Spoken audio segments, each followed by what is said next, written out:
Presentación del 10º caso clínico de la materia clínica médica a cargo del doctor Sergio Alberto Viruete Cisneros por una servidora Judith Hernández García. Presentamos al paciente, es una mujer de 20 años que se presenta al servicio de urgencias con un cuadro de cefalea, mialgias y artralgias. Estos comenzaron hace 6 horas con una intensidad de 5/10. Esto se vio aumentado con el paso del tiempo. A las 3 horas que comenzó su malestar, aumentó en intensidad 8/10 y se acompañó de presíncope y fiebre, esta sin cuantificar. La paciente no tiene ningún otro antecedente de importancia. En el interrogatorio de la exploración física podemos recuperar datos como lo son la fiebre cuantificada de 39.5 grados centígrados, un eritema mulviriforme en los miembros inferiores, hemorragia subconjuntival del ojo izquierdo e ictericia en ambas escleras, reflejo nauseoso aumentado, dolor en hipocondrio con esplenomegalia de 3 centímetros por debajo del borde costal, Matthew positivo, y aumento de la coloración de la orina.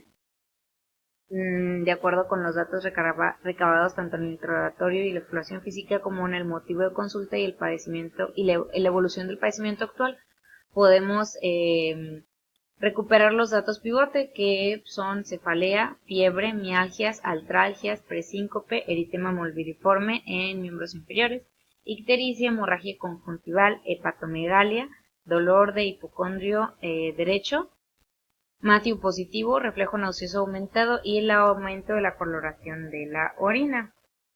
Una vez que tenemos agrupados nuestros datos pivote, agruparemos estos en diferentes síndromes. En este caso tenemos el síndrome febril, el síndrome ictérico y el síndrome exantemático. En el caso del síndrome febril, esta es una respuesta inespecífica mediada por pirógenos en respuesta a trastornos infecciosos o de otras etiologías, ya sea por una estimulación endógena o exógena. Puede haber diferentes patrones de la fiebre, como lo es la intermitente, remitente, sostenida o recurrente.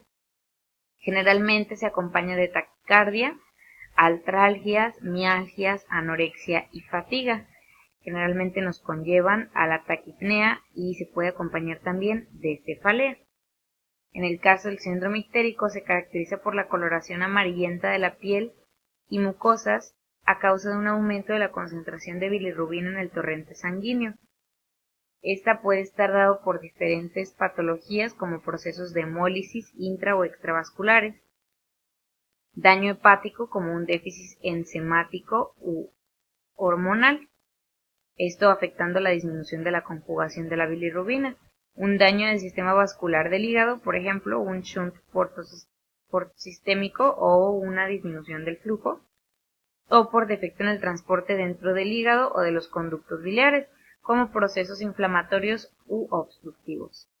En el caso del síndrome exantemático, tenemos que las enfermedades exantemáticas son un grupo de infecciones sistémicas, en su mayoría contagiosas, que en un principio las características clínicas son poco específicas y pueden confundirse en su diagnóstico. Sin embargo, estas enfermedades se caracterizan por la aparición de lesiones cutáneas, llamados exantemas, además de generalmente presentarse acompañados de fiebre. Las lesiones exantemáticas van a variar de acuerdo a su morfología y topografía, que esto nos va a ayudar al diagnóstico de la etiología del exantema. Los diagnósticos diferenciales que podemos tener dentro de estos 3 síndromes son dengue, fiebre Q, leptospirosis, hepatitis, mononucleosis no clásica, rickettsiosis en una presentación de anaplasmosis. Estas todas de un índole infeccioso, mientras que por la parte no infecciosa tenemos un lupus eritematoso sistémico con una manifestación de colangitis biliar primaria. En el caso del dengue, tenemos que el dengue o fiebre por dengue es una enfermedad febril producida por uno de los 4 serotipos del virus del dengue, del género Flavivirus, familia Flaviviridae. La transmisión se hace por medio de la picadura del mosquito hembra. Y las principales manifestaciones son fiebre alta y de aparición brusca, mialgias, artralgias, cefalea, dolor retroorbitario, o retroocular, anorexia, náuseas, vómitos y en ocasiones podemos tener hiperemia faríngea, odinofagia y diarrea. El diagnóstico generalmente es clínico, apoyado de exámenes de sangre, en donde encontraremos leucopenia y elevación del hematocrito, así como plaquetopenia. Sin embargo, el golden estándar para su detección es la serología con la detección de antígenos o pues una PCR retrotranscriptasa. En el caso de la leptospirosis tenemos que es una zoonosis de distribución mundial producida por bacterias del género Leptospira que afectan a diversas especies tanto de animales como de humanos. Nos infectamos al tener contacto con animales o el medio ambiente contaminado.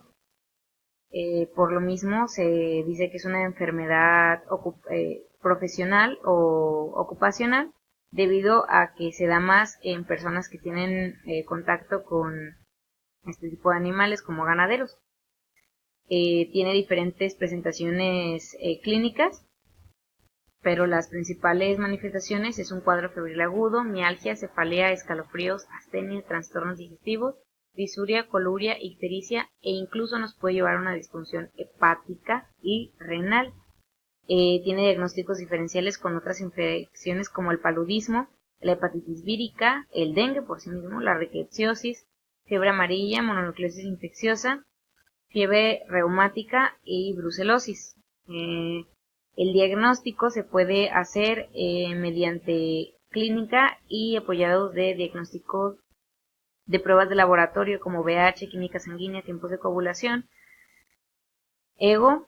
Sin embargo, el golden estándar para esto es el diagnóstico microbiológico, el cultivo, que tiene un 100% de especificidad.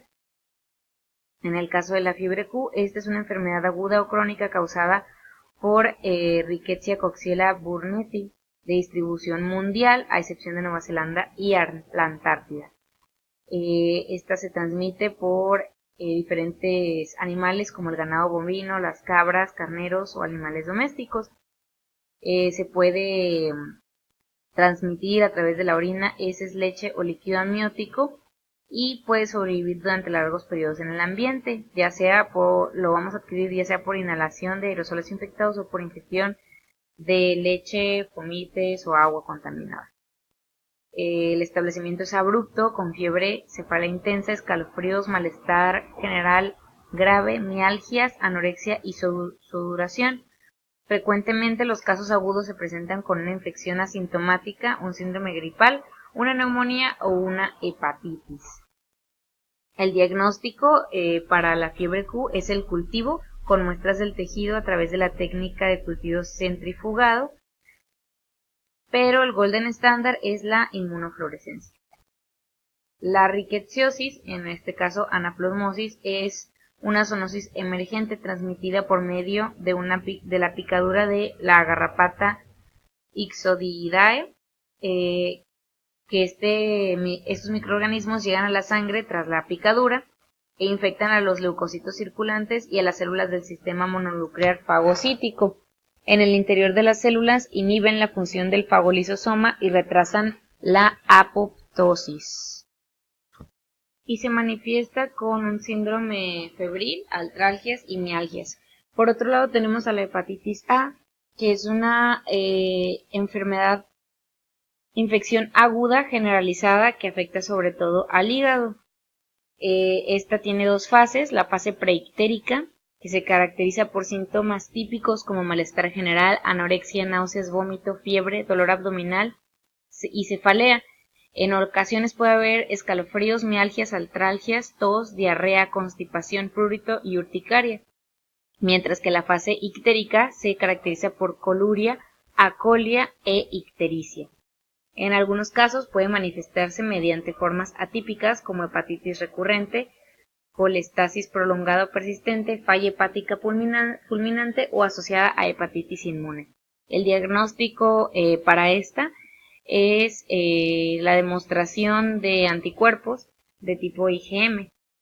En el caso de la mononucleosis infecciosa no clásica o atípica, es un síndrome que está causado principalmente por el virus de Epstein-Barr, La mayoría de las primoinfecciones ocurren en niños y pueden pasar como asintomáticas o leves. Sin embargo, tiene una tríada clínica de fiebre, faringoamigdalitis y poliadenopatías. Esto en la enfermedad clásica, mientras que la enfermedad no clásica tiene manifestaciones como obstrucción de la vía aérea, dolor abdominal, exantema, hepatomegalia, ictericia y edema palpebral.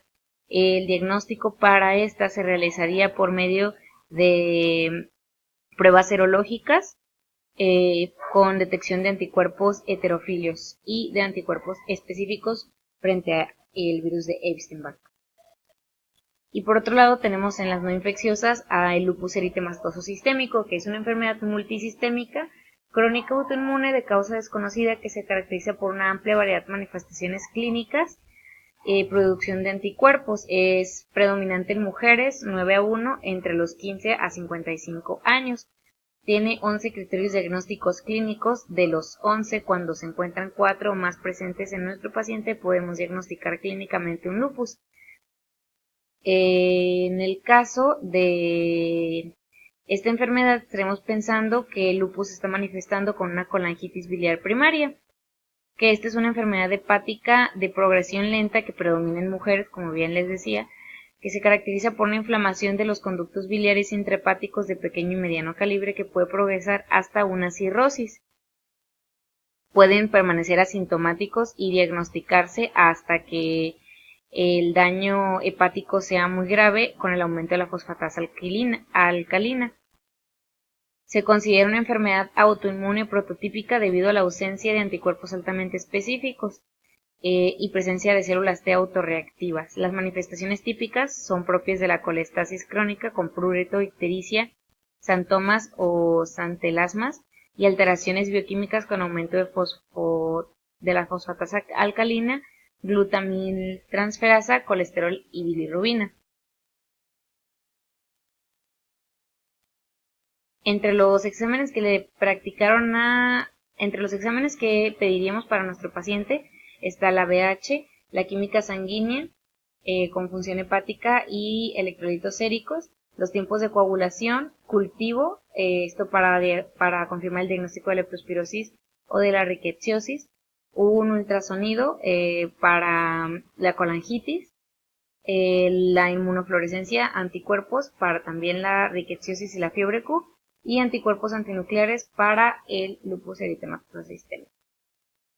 Los hallazgos de laboratorio que tenemos son una biometría hemática, química sanguínea y tiempos de coagulación. En este caso, la biometría hemática solamente se vio alterada en las plaquetas, teniendo plaquetopenia. En la química sanguínea todo salió normal, mientras que en los tiempos de coagulación el TPT salió en un tiempo alargado. Integrando los hallazgos de laboratorio, sumándole la clínica que presentó nuestro paciente, así como los factores epidemiológicos que presenta, tenemos que el diagnóstico del paciente es dengue. Las manifestaciones clínicas del dengue, como les comentaba, son variables e incluyen la fiebre alta y la aparición brusca, mialgias, artralgias, cefalea, dolor retroorbitario, anorexia, náuseas, vómito en ocasiones, odinofagia y diarrea.